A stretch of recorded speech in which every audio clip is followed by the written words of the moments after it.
తన ఎమ్మెల్యేలు చేసిన దాష్టికలు వాస్తవంగా ప్రతి ప్రభుత్వము కూడా ఇంటెలిజెన్స్ని రెండు రకాలుగా వాడుతుంది. బహిశత్రువులు, అంతఃశత్రువులు.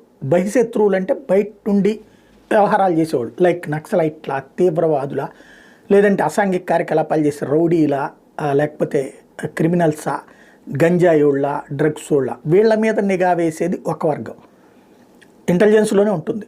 వాళ్ళు చాలా సీరియస్ యాక్టివిటీ నడుపుతూ ఉంటారు. రెండవ వర్గం ఒకటి ఉంటుంది, వీళ్ళు పొలిటికల్ ఇంటెలిజెన్స్, అధికారపక్షపు ఎమ్మెల్యేల మీదనైనా నిఘా వేసి వాళ్ళు ఏం చర్యలు చేస్తున్నారో, ఏం తప్పులు చేస్తున్నారో నివేదిక అందిస్తే ఆ నివేదికని ముఖ్యమంత్రి దృష్టికి తీసుకురావడం, ముఖ్యమంత్రి చర్య తీసుకొని తీసుకోకపోని ముఖ్యమంత్రికి తెలియజేయడం వాళ్ళ బాధ్యత.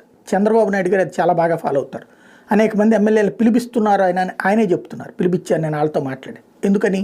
వాళ్ళు ఇసుకలో తింటున్నారా, మధ్యలో